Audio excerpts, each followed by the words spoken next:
네, 우리 이경석 선생님이 기도하시는 내용 중에 그 기도에 함께 마음을 같이 하고 있다 이런 생각이 들었습니다. 무엇을 입을까? 무엇을 먹을까? 아침에 일어나면 어떤 옷을 입어야 되지 고민하고 카페에 나와서 어떤 음료를 마셔야 될까 생각했던 제 모습이 떠올라서 마음에 찔렸습니다. 네. 오늘 씨앗 스토리 그 첫 번째 이야기 두 개의 씨앗이라는 제목을 가지고 함께 말씀을 나누고자 합니다. 오늘 본문의 말씀은 요한복음 12장 24절에서 26절 말씀입니다. 계신 자리에서 함께 조용한 목소리로 함께 읽어주시면 감사하겠습니다. 같이 읽어주시겠습니까? 시작. 내가 지질로 내게 이르노니 하나를 이 땅에 떨어져 죽지 아니하면 하나를 그대로 있고 죽으면 많은 열매를 맺느니라. 자기의 생명을 사랑하는 자는 잃어버릴 것이요 이 세상에서 자기의 생명을 미워하는 자는 영생하도록 보존하리라. 사람이 나를 섬기려면 나를 따르라. 나 있는 곳에 나를 섬기는 자도 거기 있으리니 사람이 나를 섬기면 내 아버지께서 그를 귀히 여기시리라. 아멘. 근래 일어난 일들로 개인적 불편함을 감수하는 것으로 결정했다.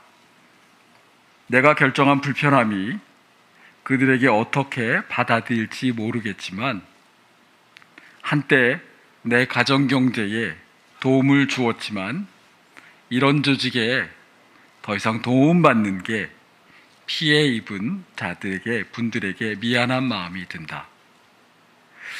이 글은 쿠팡맨으로 일상을 살아가시던 한 분이 기업이 사회적 책임을 다하지 않으므로 아픔을 당하는 사람들이 생기는 것에 윤리적인 책임을 지고 이들 편에 서시고자 그간 생계에 도움을 주던 그 회사와 각을 세우시며 이야기를 페이스북에 올리신 씨앗교회의 멋진 사역자인 이인호 목사님의 글의 일부입니다.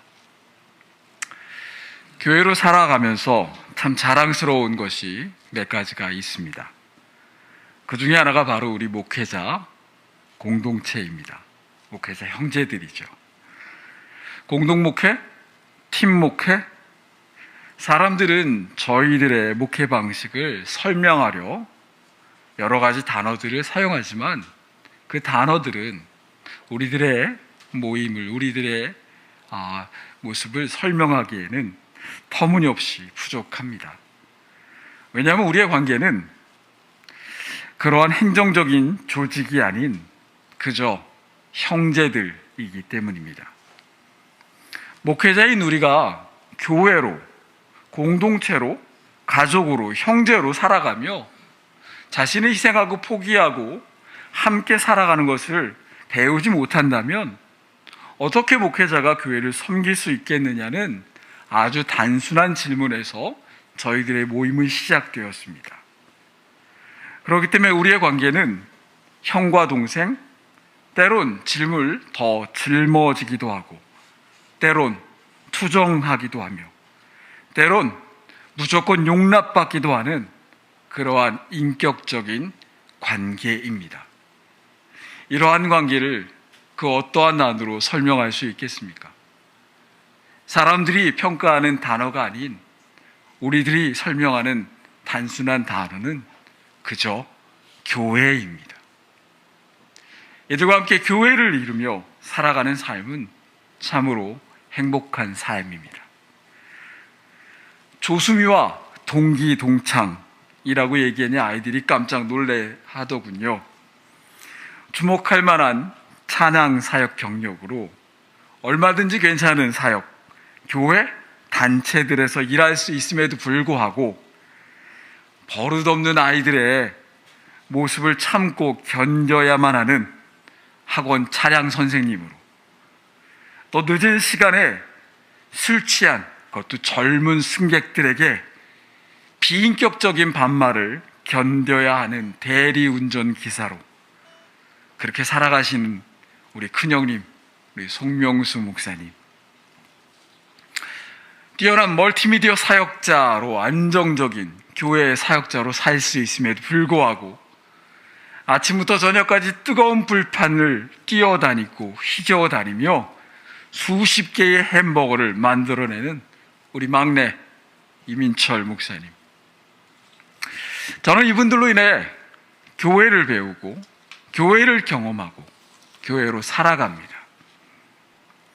믿고 있는 바를 예배하고 그 예배하는 바를 살아가려고 그 일치됨을 보여주시는 그러한 삶의 여정 속에서 때론 넘어지기도 하고 지치고 힘든 과정들을 여과 없이 보여주는 이들은 수십 편의 교회론을 설명하는 교과서, 신학서적보다 저에게는 교회를 더 잘 설명하는 한 권의 책입니다.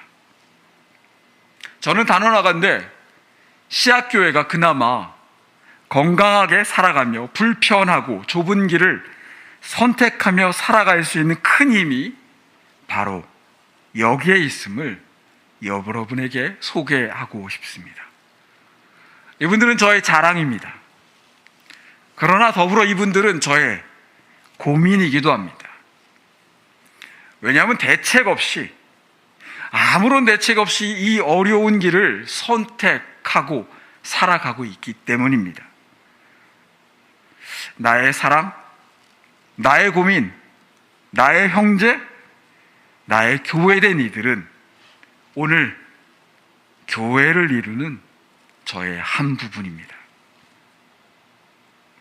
본문을 설명해 볼까요? 자, 여기에 두 개의 씨앗이 있습니다. 그리고 성경은 이 두 개의 씨앗을 이렇게 설명하고 있습니다.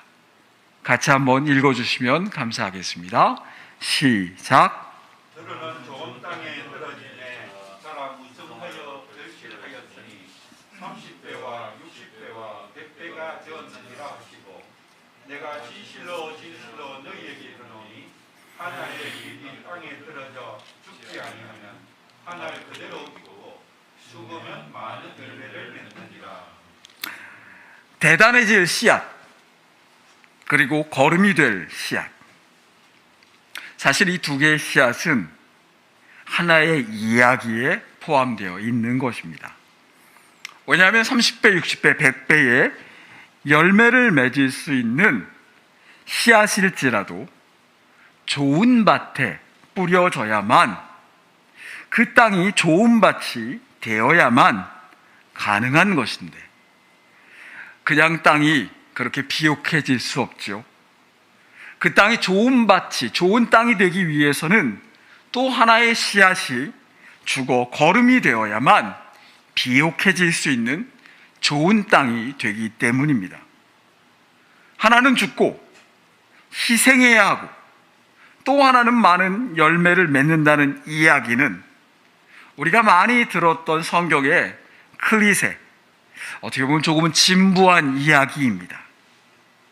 그러나 그 죽고 희생하고 포기하고 작아져야 하는 그 씨앗이 바로 우리라면 그 이야기는 조금 달라지는 것입니다.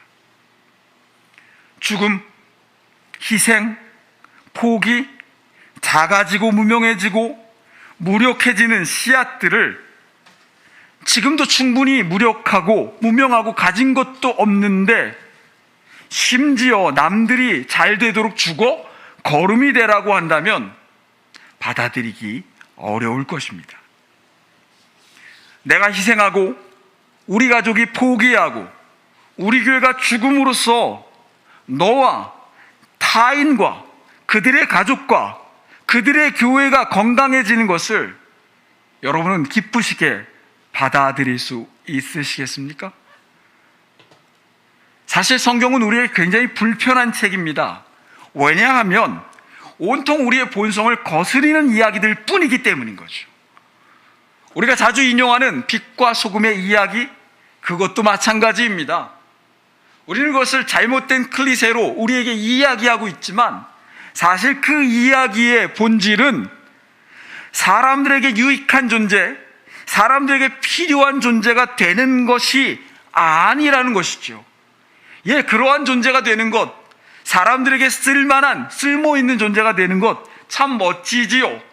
아, 내가 그렇게 유용한 사람이야 라고 자신의 본질을 설명할 수 있는 이야기가 되겠지요. 그러나 오늘 예수님께서 그 비유를 하신 그 본질을 우리가 생각해 본다면 어쩌면 오늘 우리가 나누는 빛과 소금의 성경의 진실은 우리가 듣기 어려운 이야기일 수 있을 것입니다.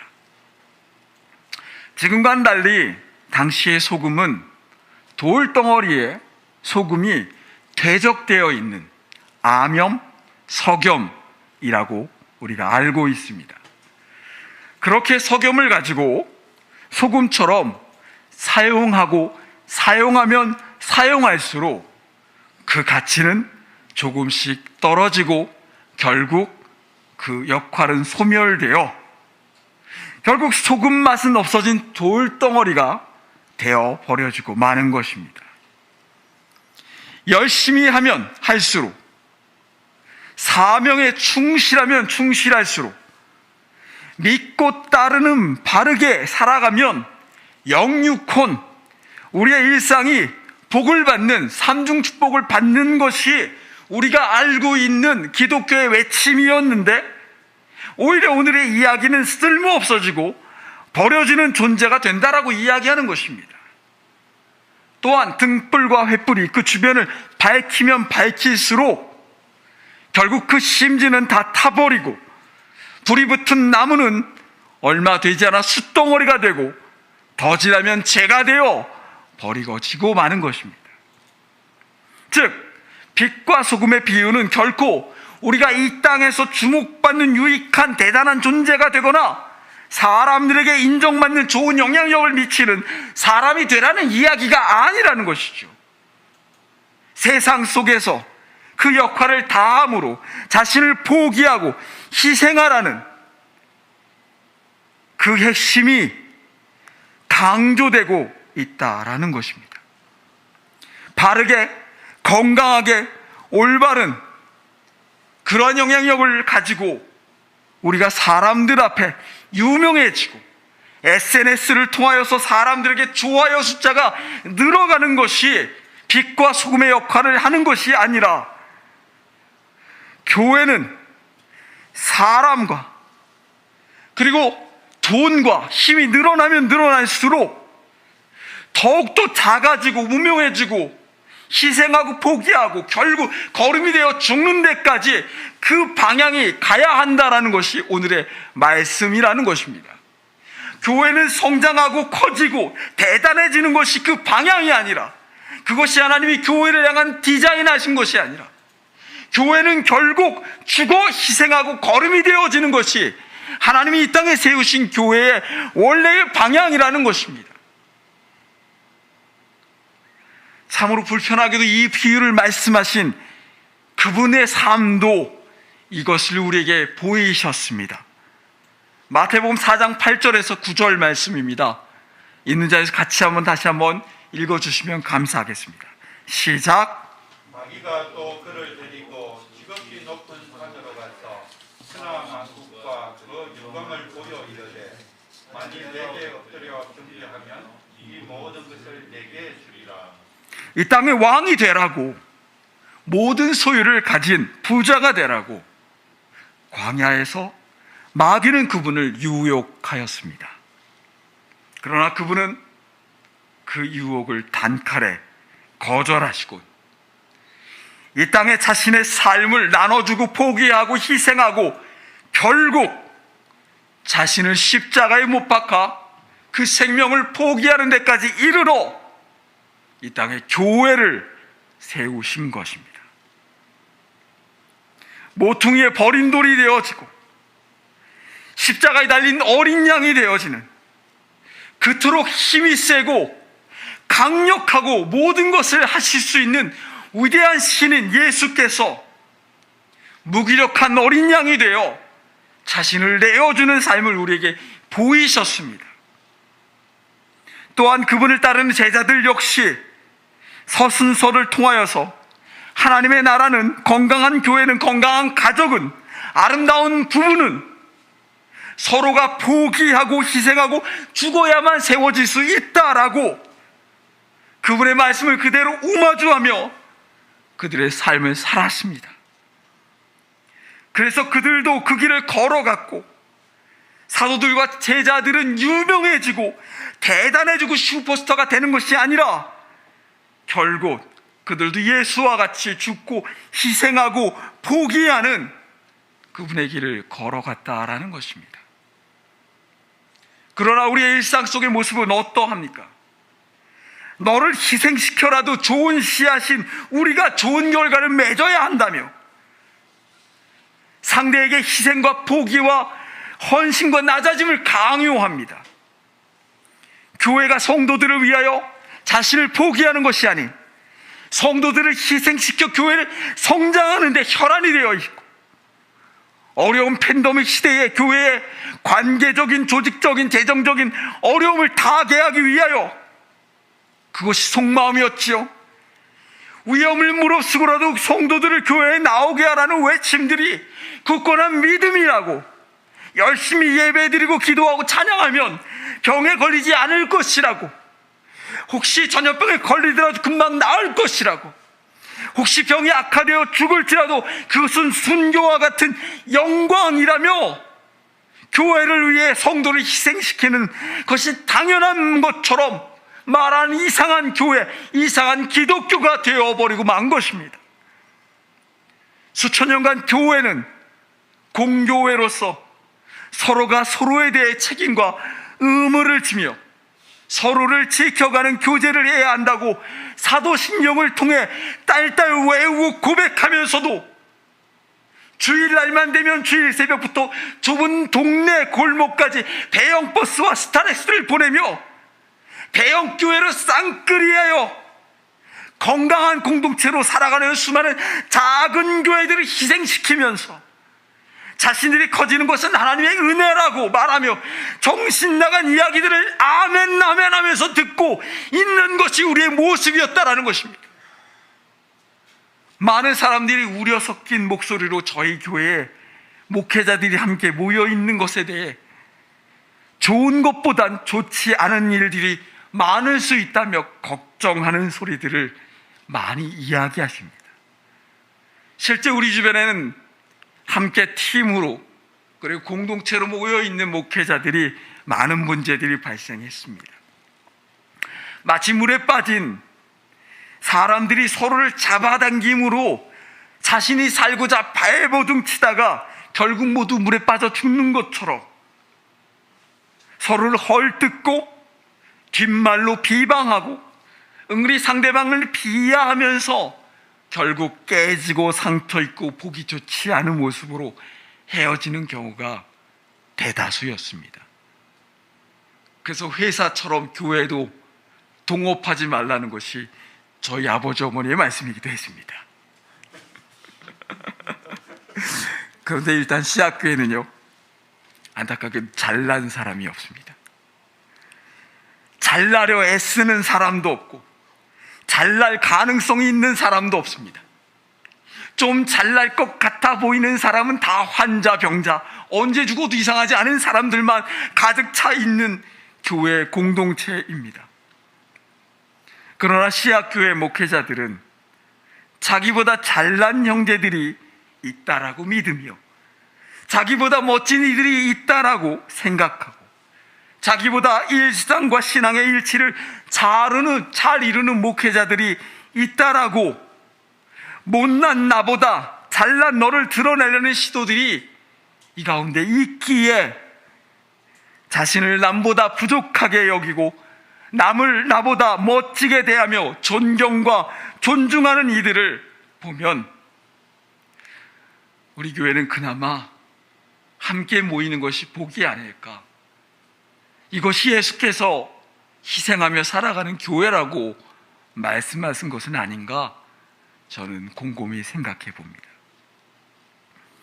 성경은 우리에게 대단해질 씨앗과 거름이 될 씨앗을 소개합니다.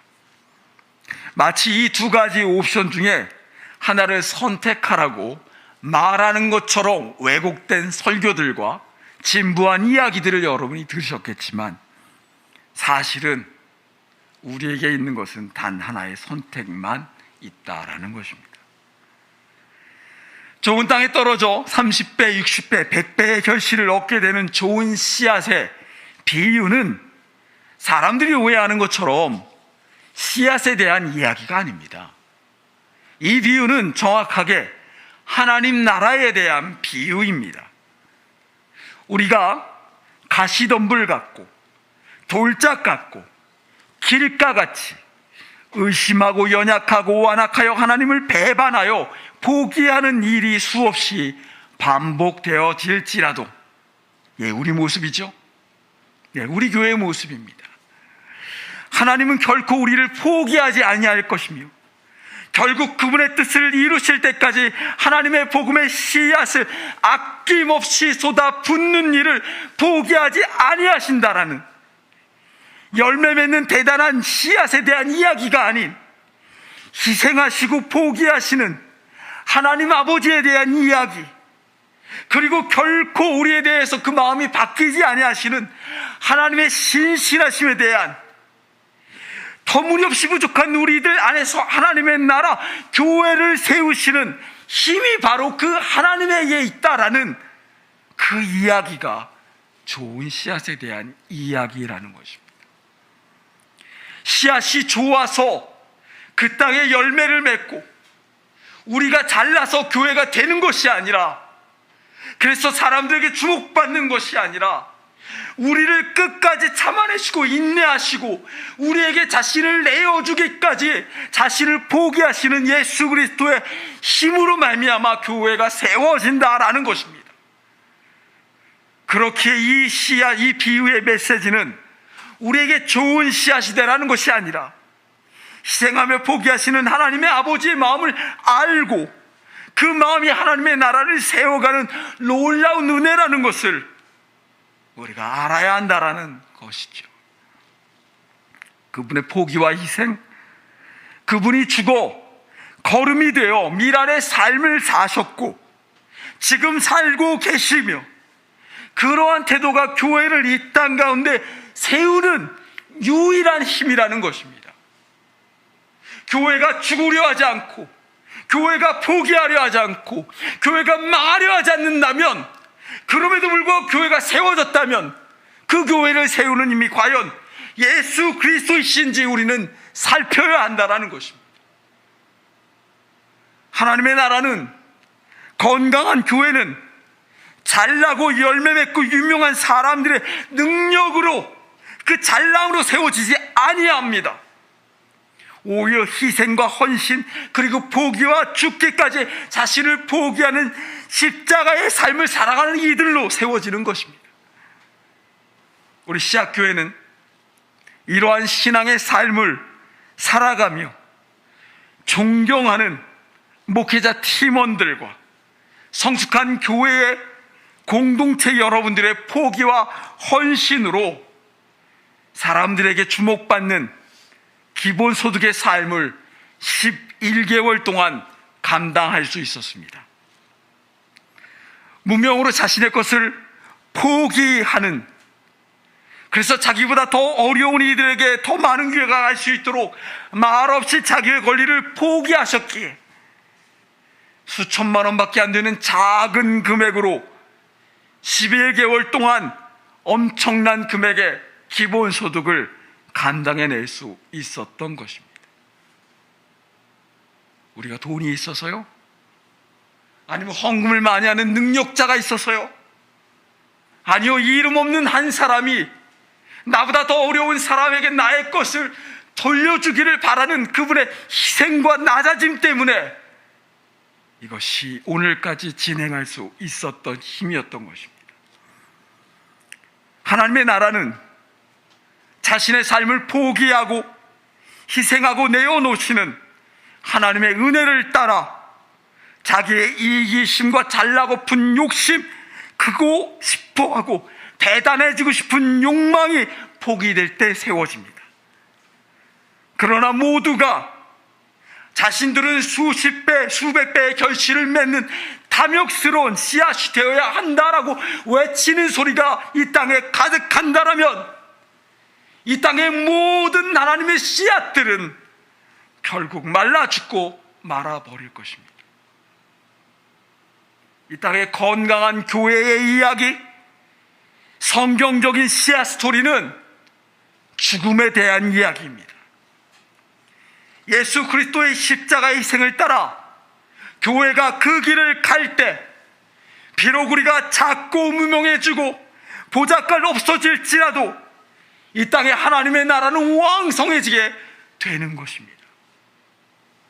씨앗교회는 더욱더 작아지고 더욱더 무명해지고 더욱더 불편해지고 더욱더 아무것도 아닌 존재가 되기 위해 저희는 오늘도 한 걸음을 내딛습니다. 4.0의 시대를 마감하고 새롭게 5.0의 시대를 살아간다는 것은 우리들을 정비에 더 많은 사람들로 교회를 모일 수 있게, 아니면 좋은 가치를 갖고 있는 우리 교회를 사람들이 지켜봐 달라고 여러분에게 홍보하는 이야기가 아닙니다. 오히려 여러분들을 더 우리와 멀어지게 하고 우리의 교회를 더 작게 안 보이게 만들려 하는 예수 그리스도께서 걸어가셨던 그 길을 무덤덤하게 한 걸음씩 따라가고자 하는 저희 시도입니다. 여러분 아시나요? 사실은 저희 교회를 문 닫고 싶었다라는 거. 씨앗교회 4.0의 버전다운이 아닌 씨앗교회를 이쯤에서 하나의 죽어가는 미랄이 되어 없어지는 것이 그 뜻이 아닐까? 저희는 진지하게 고민했습니다. 그러나 공동체에, 하나님께서 이 공동체에게 주신 한 가지 생각으로 그 무명하고 불편하고 좁고 어려운 길을 한 걸음 더 내딛기로 하였습니다. 오늘이 그 시작에 또한 그 마지막의 시간입니다. 여러분도 우리 씨앗교회의 길이 아닌 예수 그리스도의 희생의 길을 같이 걸어가지 않으시겠습니까? 기도합시다. 하나님 아버지, 저희는 교회입니다. 그러기에 예수께서 우리를 디자인하신 그 길을 향해 오늘도 한 걸음씩 걸어갑니다. 잘나고 싶고 유명해지고 싶고 커지고 싶은 욕망이 우리를 사로잡지만 우리가 교회이기에 교회의 머리 대신 예수 그리스도의 그 길을 한 걸음 더 따라 나가고자 합니다. 우리로 하여금 그 길 속에 어깨를 마주하고 함께 걸어갈 수 있는 어깨 동무가 되게 하여 주옵소서. 예수님의 이름으로 기도합니다.